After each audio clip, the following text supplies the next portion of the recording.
Hey guys, so today's video is going to be a tutorial on the look that I'm wearing right now. I was kind of in the mood for something summery, so I was thinking gold and bronze and I tried to do this with a nude lip. In fact, I will include footage of me doing it with a nude lip in case you don't want to wear this one, but I just do not feel like myself when I wear a nude lipstick anymore. Like, I kind of hate it. So I just thought I would throw this on to make myself feel a little more like myself. Anyway, I hope you guys enjoy the video.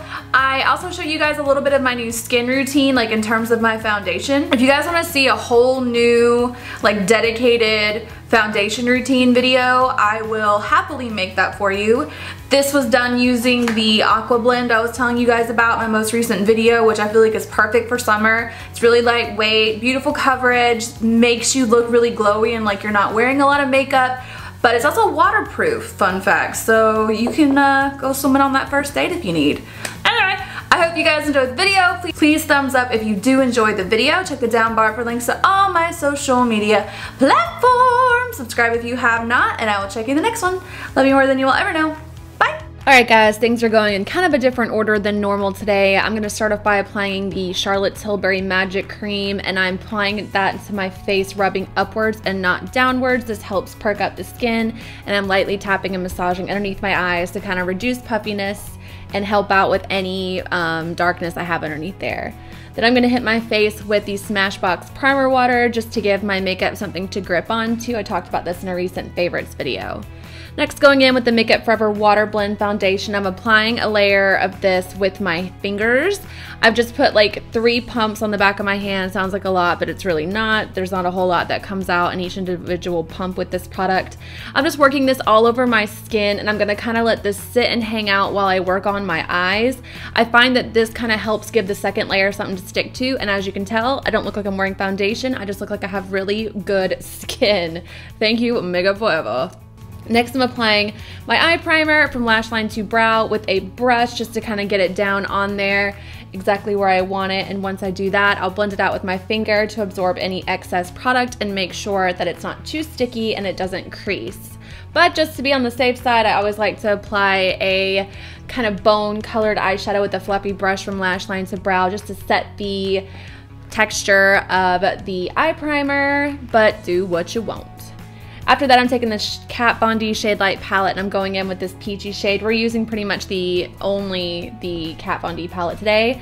I'm kind of starting this in the outer corner of my eye, getting the saturation out there, kind of playing with it for a second, and then I will move it upwards and over in a diagonal motion. But I will turn it over a little bit in that eye area so that that gold on my lid blends into the peachy shade and not into a skin tone shade, because that would be a really harsh contrast of gold shimmery eyeshadow to kind of like a vanilla skin tone like what I have on my eyelid. And then I'll go in with the fluffy brush afterwards and blend it out.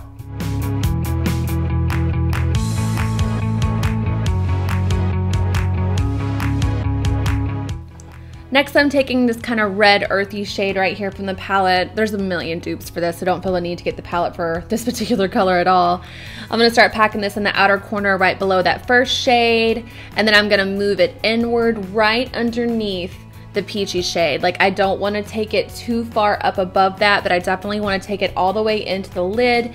And as always, I will blend out with bigger brushes every time I lay down a new color with a smaller one.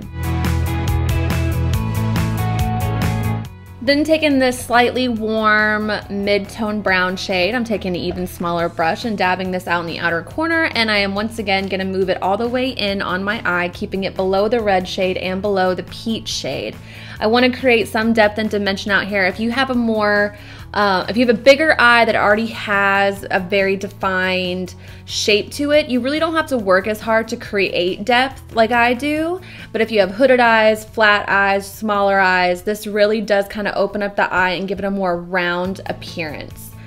Next, I'm taking this beautiful gold shade from Urban Decay. It's called Half Baked, and I'm just pressing this all over the lid using a flat shader brush, taking it slightly outwards into that corner. And you definitely want to make sure after you lay this down that you go in with a brush with a little bit of one of the warmer shades that you had, particularly that red rusty shade, to kind of blend the gold and the dark brown on the outer corner together. This is super important. And a lot of people skip this step, but it really does make a huge difference. And then at this point, you'll kind of go in and touch up or deepen anything that you would like to. I'm taking the Tarte Tarteist gel liner just to tightline my under lash line, which looks so creepy and gross when I do this. I hate doing this to myself, but it's really important that I do because you can definitely see my under lash line once I curl my lashes when I don't have tight line on. And then I'm going to take that same liner just to draw a very thin line. This is just going to help conceal my lash band going forward. And then I'm gonna curl my lashes and prepare them for false lashes. I have really straight lashes that go straight down, so I have to curl them for like a hot minute and then really get in there and coat those lashes with mascara to try to keep them lifted. Then I'm going in with the EylureGrand Glamour Grand Glamour lashes. I thought I'd show you guys kind of the process of what I have to do when I get a new pair of lashes. First, I cut them and make sure that they fit my eye. I kind of sit there with my tweezers, make sure they sit on there nicely. It takes a couple of seconds to make sure the shape is right, but cutting your lashes and making sure they fit your eye is the most important step in getting a good lash application. And as you can see, it's taking me a couple of times to go in and make sure they fit. And after I do, I'll put the glue on with tweezers and then allow them to sit on my eye. And they go on pretty easily once I've adjusted them to fit the correct shape. But this is why I reuse lashes so many times. A, because these Eylure ones can easily be reused multiple times. But after this, now that I've got them the right shape, from henceforth, when I need to use these, all I have to do is put glue on them, pop them right on, and it takes like 2 seconds. Then I'm gonna prime my skin in the areas that I have the most texture using the Smashbox Photo Finish Pore Minimizing Primer. And I know you're probably like, wait, what? You already put some foundation on. What do you mean? It's okay to do it with this type of foundation because it's such a thin consistency. It doesn't get bunched up or gross on there. And I'm also gonna add a little bit more foundation in a second. Next, I'm gonna color correct underneath my eyes using a Bobbi brown color corrector. Your color corrector does not need to be a harsh neon orange color. That is not for everyone. Your color corrector really just needs to suit you. And I do have darkness under my eyes, but I just need kind of a medium tone light peach shade, and it does the job just fine while brightening and concealing those under eye areas. Then I took a foundation brush with a little bit more of the Face and Body foundation, and I'm just tapping this all over the areas of my skin that need a little bit more coverage. I do not need to be flawless at this point in the process because I still have to conceal. The idea here is just to kind of even everything out and make sure I don't have any really harsh redness on my skin, which I tend to have a lot of. My skin just kind of pulls red. Then I'm taking the Urban Decay Naked Skin Concealer, and I'm going to use this to just conceal with a slight highlighting effect underneath my eyes and on the areas of my face that you always see me conceal and highlight. It looks like I'm putting a whole lot more concealer on than I actually am. I just pulled the wand right out of the tube and I'm just applying what's on the wand on these areas of my face. So I'm just gonna let you guys kind of watch this part because it's nothing new. I'm just gonna apply it underneath my eyes, bridge of the nose, cupid bow, chin, and forehead, and a little bit on the sides of my nose because that's where I tend to get the most red and have a little extra pigmentation. And then after I apply it, I'm gonna blend it out with a damp Real Technique sponge to absorb any excess product and make sure that the tone of the concealer blends into the tone of the foundation and the rest of my face.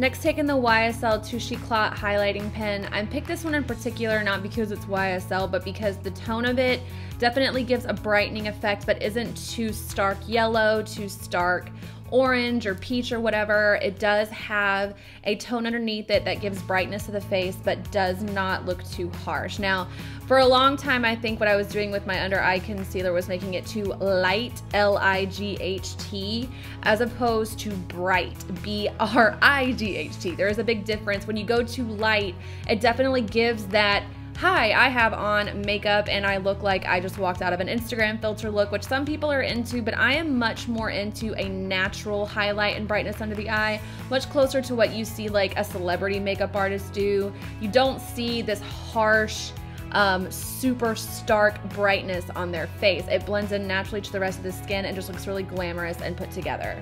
Next, I'm taking the byTerry Hyrda Powder. I'm really just testing this out because it's getting ready to go in my makeup kit. I'm tapping off all the excess that I can possibly get off the brush while still retaining a little bit of the powder to do the actual setting of my under eye makeup and in the center of my face. Obviously, use any translucent powder that you prefer. The RCMA one is really good. As I was doing this, I realized I am creasing a little bit underneath my eye, and what you want to do for this is go ahead and rub and remove any creases that you have and then quickly set underneath that eye area after you do so. If you set underneath your eye area while you have a crease, you're basically just stapling that in place for the rest of the day. So before you actually go through the process of setting that area, make sure you have blended out and removed any creasing, and you should stay crease free all day.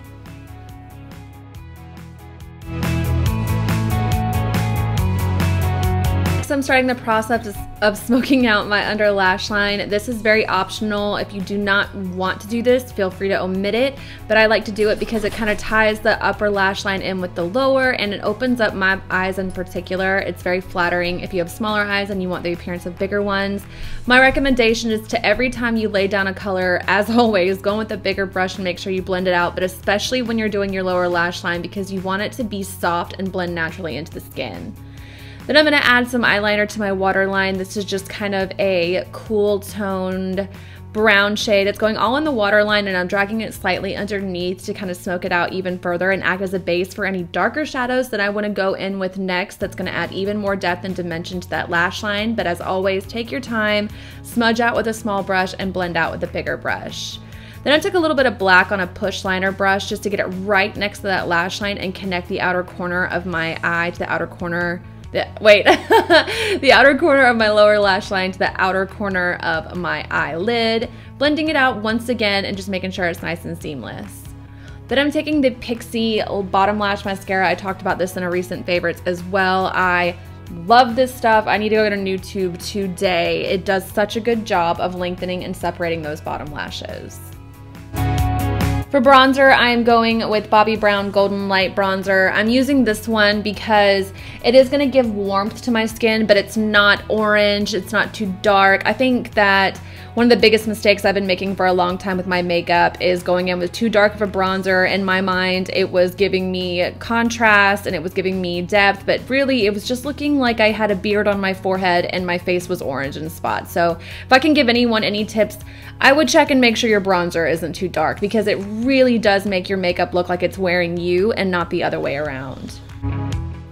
For contour, I'm going in with the Kat Von D Shade Light. I'm going in with a very small bit on this fluffy fan brush because I kind of use my bronzer just to warm up certain areas of my skin, and I don't want to add too much contour. Once again, something I think I was getting really wrong was just too many lines on the face, too much even right now that looks like way too harsh, but I do go in with something later to kind of blend all these lines together. And I'm going to quickly run some contour along the sides of my nose. It's just something I do every time I do my makeup. You don't have to do it. I just do not like to skip my nose when everything else on my face is really structured. I feel like it ties together really nicely in pictures, but if you do it wrong in person, it can be entirely too harsh. Then I'm taking the Kat Von D Locket Powder, and I'm just going to put a tiny bit of this on my nose. I know it seems weird. I'm not really baking this. In fact, I only leave it on there for a second. I'm just putting it there to kind of clean up the contour and also to put a little bit more brightness in the center of my nose. And then I'm just going to run a little bit of that underneath my contour. This is kind of just cleaning up, but I'm not baking it. It's also setting underneath that area. So I'll put that on with one brush. It's going to sit there for about 2 seconds, and then I'm going to take a bigger brush to dust off the excess and make sure that it's not too stark and not too chalky underneath there, if that makes any sense. And then I'll rub away the powder on my nose. As you can see, it brightened it up a lot. I'm going to sit there for a second and really blend this out.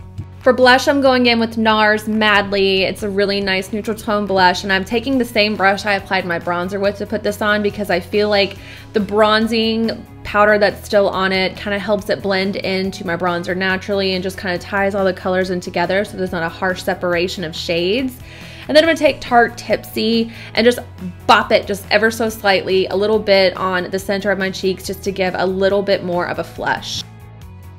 Going in with this Ambient Lighting Powder palette from Hourglass that I love. I'm just kind of working it all over my face on a big fluffy brush. This is going to add extra glow to the skin. Like in person, it makes you look so flawless and glowy and airbrushed, but it's also gonna help blend all of these colors that I've got on my face together and make them look a little bit softer.